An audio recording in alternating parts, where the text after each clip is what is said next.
நண்பர்களே, இன்று நவம்பர் மாதம் 5ஆம் திகதி லண்டனில் இப்பொழுது நேரம் பிற்பகல் 3 மணி 10 நிமிடங்கள். பிரச்சனை என்னவெனில், ட்ரம்புக்கு மிகப்பெரிய முகத்தில் கரியை பூசிவிட்டார் மம்தானி. நியூயார்க் நகர தேர்தலிலே முக்கியமாக மம்தானி வெற்றி பெற்றது ட்ரம்புக்கு உவப்பானதாக இல்லை. அது மட்டுமல்ல, கடைசி வரைக்கும் மம்தானிக்கு எதிராக பல வேலைகளை ட்ரம்ப் செய்து கொண்டிருந்தார், மம்தானி வெற்றி பெறக்கூடாது என்று. அவர் கடைசியா என்ன சொன்னார்னா, மம்தானி வெற்றி பெற்றால் நியூயார்க்குக்கு தன்னால் உதவி வழங்கப்பட மாட்டாது. மெயின் கவர்மெண்டால நியூயார்க்குக்கு மாநகரத்திற்கு உதவி வழங்கப்பட மாட்டாது என்றெல்லாம் வெருட்டி பார்த்தார். ஆனால் மக்கள் அதனை ஏற்றுக்கொள்ளவில்லை. பல விஷயங்களை சொன்னார். ஒன்று, அவர் வந்தேறி என்றார், குடியேறி என்று சொன்னார், முஸ்லிம் என்று சொன்னார், யூதர்களுக்கு எதிர்ப்பானவர் என்று சொன்னார்.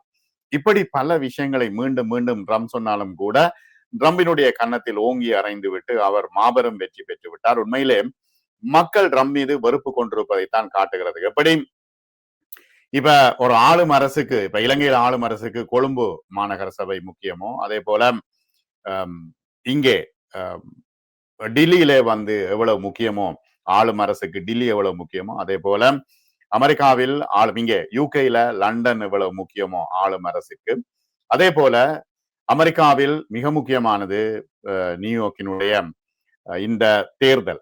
ஆகவே இது மிகப்பெரிய ஒரு அடியாக ட்ரம்புக்கு விழுந்திருக்கிறது. அவர் கடைசி நேரத்துல பல விஷயங்களை சொல்லி பார்த்தார், சரிவர இல்லை. ஆனால் உளவுத்துறை சொல்லிச்சு மம்தானி தான் வெற்றி பெறுவார் என்று சொன்னது. ஆகவே அவரது போட்டியாளரான ஆண்ட்ரூ கியூமோவை ட்ரம்ப் ஆதரித்தார். ட்ரூத் சோஷியல் வழியாக கியூமோவுக்கு ஆதரவு கொடுத்தார். ஆனால் என்ன பிரச்சனைன்னா,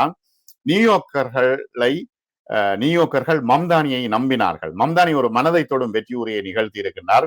அதில் ட்ரம்ப் மற்றும் கியூமோ மீதும் பல விஷயங்களை அவர் சொன்னார். மம்தானி சொன்னார், அமெரிக்கர்கள் ஒருவரை ஒருவர் ஆதரிக்க வேண்டும். இந்த குறிவைக்கப்பட்ட சிறுபான்மை விஷயங்களை எல்லாம் விட்டுட்டு, இஸ்லாமிய விஷயங்களை எல்லாம் விட்டுட்டு, நீங்கள் ஒவ்வொருவரை ஒருவர் ஆதரிக்க வேண்டும் என்று மம்தானி அழைப்பு விடுத்தார். ட்ரம்ப் நிர்வாகத்தால் குறிவைக்கப்பட்ட சிறுபான்மை குழுக்களை அவர் பட்டியலிட்டு காட்டினார். இவ்வளவு பேரும் ட்ரம்பினுடைய நிர்வாகம் இப்பொழுது ஆட்டம் கண்டு கொண்டிருக்கிறது. அவர் ஒவ்வொரு நேரம் டரீஃப வரிகளை விதிப்பது அங்கு உள்ள சமூகம் தான். உதாரணத்துக்கு அவர் வரியை விதிக்கிறார் என்றால் இந்தியாவின் மீது வரி அதிகரிக்கிறார், சீனாவின் மீது இப்பொழுது ஓரளவு ஒரு நிலைமைக்கு வந்து விட்டார், சீனாவை சரி கட்டி விட்டார் என்றுதான் சொல்லலாம். ஆகவே இவ்வாறான வரி விதிப்பு விதிக்கப்படும் பொழுது பாதிக்கப்பட போவது அமெரிக்கர்கள் மட்டுமே. ஒவ்வொரு தனிநபரும் பாதிக்கப்பட போகின்றார்கள். 50 மில்லியன் தொன் சோயாபீன்ஸை சீனா தற்பொழுது வாங்குவதாக ஒத்துக்கொண்டது. அப்ப என்ன, விவசாயிகள் எல்லாம் கிளர்ந்து எழும்பி விட்டார்கள் இவருடைய வரி விதிப்பின் மூலமாக. அப்ப சோயாபீன்ஸை எங்க வச்சு கொண்டு இருக்கிறது என்கின்ற மிகப்பெரிய பிரச்சனை இருந்தது. ஆகவே ட்ரம்பினுடைய நிர்வாகத்தின் மீது ஒட்டுமொத்தமாக அதிருப்தி வரும் பொழுது நியூயார்க் மிக முக்கியமான ஒரு நகராட்சி, அந்த நகராட்சி வெற்றி பெற்றது மம்தானி என்பது ட்ரம்புக்கு தாங்க முடியாமல் இருக்கிறது. அப்ப மம்தானி சொன்னார் தன்னுடைய வெற்றி உரையில், நீங்கள் ஒரு குடியேறியவராக இருந்தாலும் சரி, ஒரு திருநங்கை சமூகத்தை சேர்ந்தவராக இருந்தாலும் சரி, டொனால்ட் ட்ரம்ப் உடைய கூட்டாட்சி வேலையிலிருந்து நீக்கிய பல கருப்பின பெண்களை வேலையிலிருந்து தற்பொழுது நீக்கப்பட்டிருக்கிறது. இப்பொழுதும் அங்க மிகப்பெரிய பிரச்சனை ஓடிக்கொண்டிருக்கிறது. ஏன்னா குடியரசுக் கட்சி அந்த தற்பொழுது இருக்கின்ற பட்ஜெட்ல இப்பொழுது தொடர்ந்து அவர்கள் பட்ஜெட்டை ஏற்க முடியாமல் இருக்கிறது. காரணம் என்னவெனில், 2 கட்சிகளுக்கும் இடையில உள்ள பிரச்சனை. அதனால பலர் மில்லியன் கணக்கானவர்கள் வேலை இழந்து விட்டார்கள். யார் வேலை கொடுப்பது என்கின்ற மிகப்பெரிய பிரச்சனை இருக்கிறது. சம்பளம் இல்லாம வேலை செய்ய முடியுமா என்கின்ற கேள்விகள் எழுகின்றன. மளிகை பொருட்களுடைய விலையை குறைக்க வேண்டும் என்று மம்தானி சொல்கின்றார். எங்களை நேசிப்பவர்களுக்கு நாங்கள் நேசத்தை கொடுக்க வேண்டும் என்று நம்பிக்கை கொடுத்திருக்கின்றார்.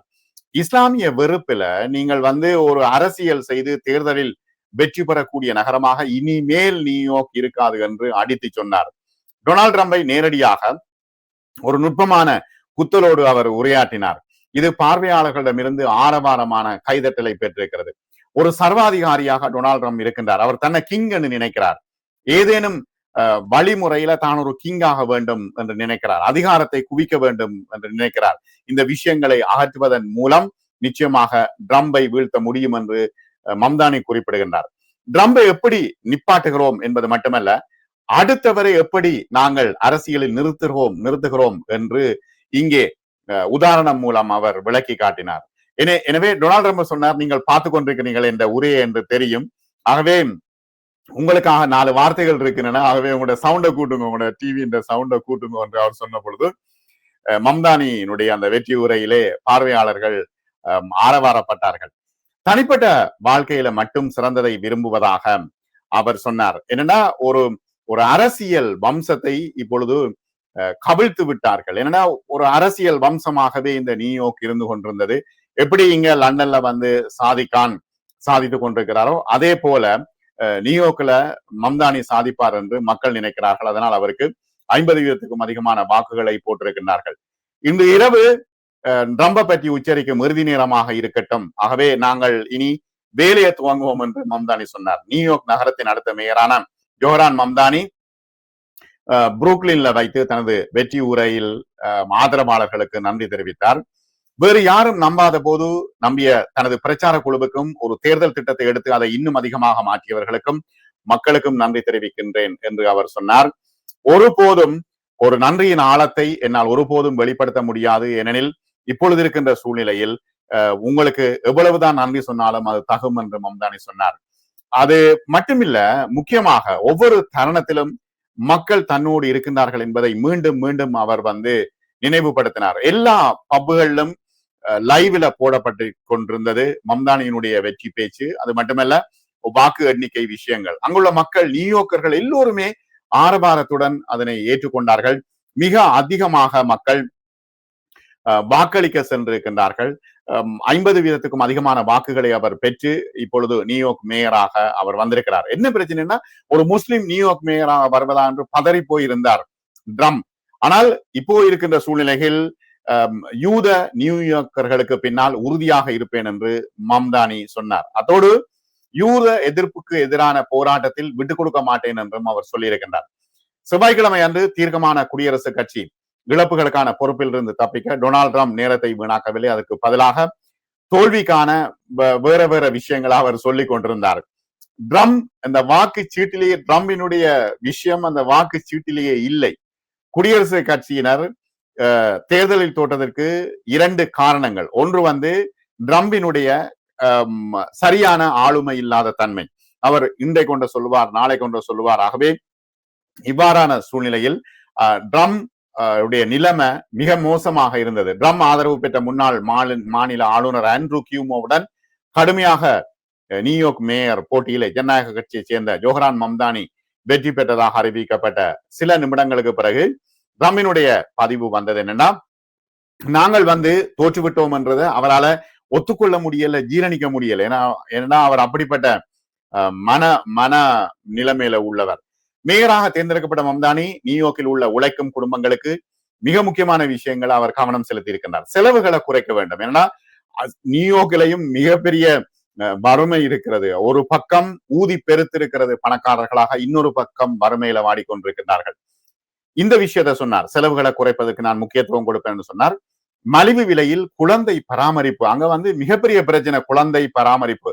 இப்ப இலங்கை, இந்தியா போன்ற இடங்கள்ல அது விளங்குறது இல்லை. குழந்தை பராமரிப்பு அம்மம்மா அப்பப்பா யாருக்காவது விட்டுட்டு போயிடுவாங்க. ஆனா அங்க அப்படி இல்லை. குழந்தை பராமரிப்புக்கு ஒரு இடம் வேணும், அதுக்கு அவரை விட்டுட்டு போகணும், வீட்டு போனா வேலை செய்யணும், தாய் தந்தைகள் எல்லோரும் வேலை செய்யணும். அப்ப இது ஒரு பெரிய பிரச்சனை.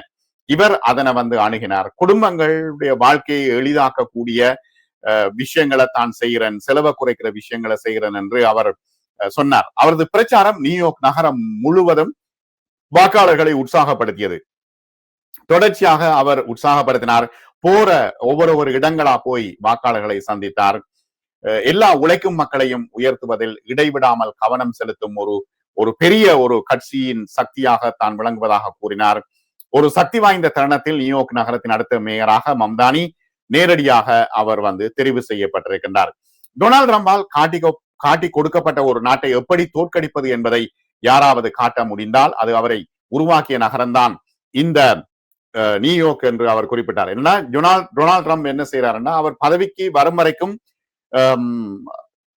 அமெரிக்கா தான் முக்கியம் என்றார். கடைசியா பதவிக்கு வந்ததுக்கு பிறகு அமெரிக்கா விட்டு கொடுத்துருவார். காரணம் என்னன்னா, இப்ப டரிஃப்கள், இறக்குமதி, ஏற்றுமதியில மிகப்பெரிய பிரச்சனை. கனடாவோட பிரச்சனை, இந்தியாவோட பிரச்சனை, சீனாவோட பிரச்சனை, ஐரோப்பிய ஒன்றியத்தோட பிரச்சனை, இங்க பிரித்தானியாவோட பிரச்சனை. இப்ப இந்த பிரச்சனைகளால விலை கொடுப்பது பொதுமக்கள் தான். எனவே இவ்வாறான சூழ்நிலையை நிச்சயமாக அதிகாரத்தை குவிக்க அனுமதித்த மக்களுடைய நிலைமையை பற்றி மம்தானி மிக தெளிவாக குறிப்பிட்டார். ஆகவே மம்தானி குறிப்பிட்ட விஷயங்கள் டொனால்ட் ட்ரம்புக்கு எதிரானவை. ஆனால் டொனால்ட் ட்ரம்போட மோதிக்கொண்டு எப்படி தொடர்ச்சியாக இவர் நியூயார்க் நகரத்தை கட்டியெழுப்ப போகின்றார் என்பது பிரச்சனை. ஆனால் மக்கள் அவருக்கு துணையாகவே இருப்பார் என்பதால் எந்த விதமான எந்த பிரச்சனைகள் வரும்பொழுது மக்கள் அவர்களுக்கு துணையாக இருப்பார். இங்க சாதிகான் 2016 பதவியேற்றார். தொடர்ச்சியாக 3 தேர்தல்களில் வெற்றி பெற்றார். அவர் ஒரு முஸ்லிம். ஆகவே லண்டன்ல முஸ்லிம் ஆள்றதா என்று டொனால்ட் ட்ரம்ப் தொடர்ச்சியாக விமர்சனங்களை வைத்துக் கொண்டிருப்பார். சாதிகானுக்கும் ட்ரம்புக்கும் எப்பொழுதும் ட்விட்டர்ல மற்றும் சோசியல் ரூத்துல போட்டியாக எழுதி கொண்டிருப்பார்கள் சமூக ஊடகங்கள்ல.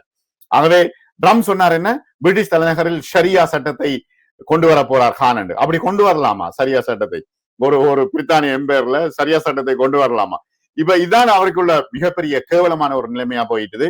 ஒரு முஸ்லிம் நியூயார்க் நகரத்தை வெற்றி பெற்று அவர் ஆட்சி செய்வதா என்கின்ற ஒரு மிகப்பெரிய பிரச்சனை இருக்குது.